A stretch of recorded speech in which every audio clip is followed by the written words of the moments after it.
The intelligence of the universe is social.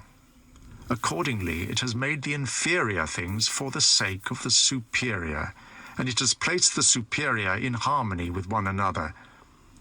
You see how it has subordinated some creatures, coordinated others, and assigned to everything its proper portion, and has brought together the superior beings into concord with one another. How have you behaved hitherto to the gods, to your parents, brethren, children, teachers, to those who looked after your infancy, to your friends, kinsfolk, to your slaves? Consider if you have hitherto behaved to all in such a way that this may be said of you, that you never wronged a man in deed or word, and call to recollection how many things you have lived through and been able to endure, and that the history of your life is now complete and your service is ended. How much have you seen beauty? How many pleasures and pains have you disregarded?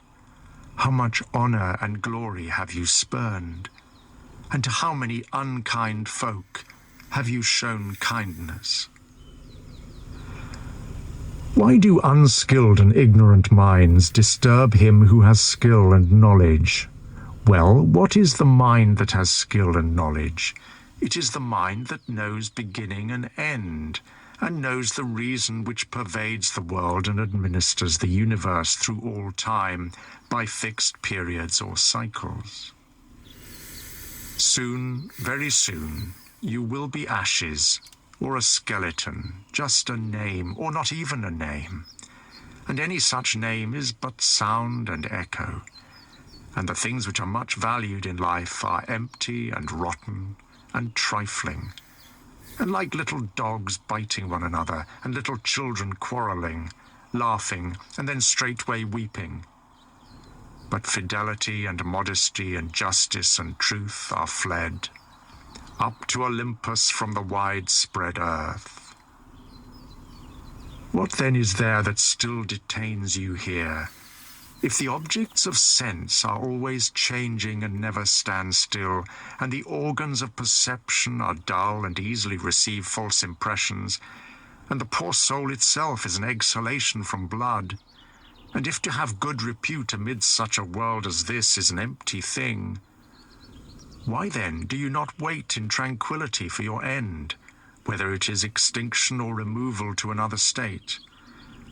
And until that time comes, what is required? Why?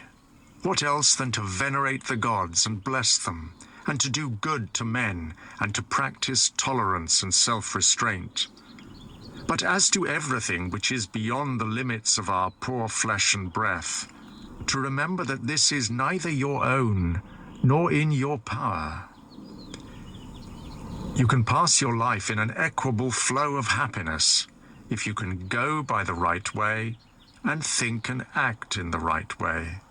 These two things are common both to the soul of God and to the soul of man, and to the soul of every rational being, that they are not subject to external impositions, and to hold good to consist in the disposition to justice and the practice of it, and in this to let your desire find its termination.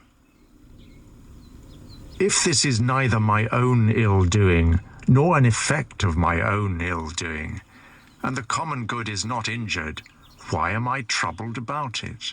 And what is the harm to the common good? Do not be carried along indiscriminately by what may come across in some people as a great loss, but give help to all according to your ability and their deserving, even if they should have sustained loss in matters which are indifferent.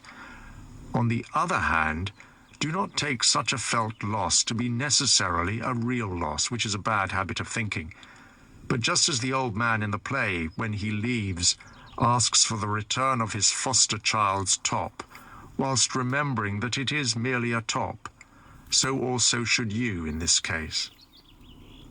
When you are crying out to the people on your public platform, "Have you forgotten, man, what these things are worth? Oh, yes, but they are objects of great concern to these people. Will you then be made a fool as well? I was once a fortunate man, but I lost it I know not how. But good fortune is something you assign yourself, and a good fortune is a good disposition of the soul, good emotional responses, good actions.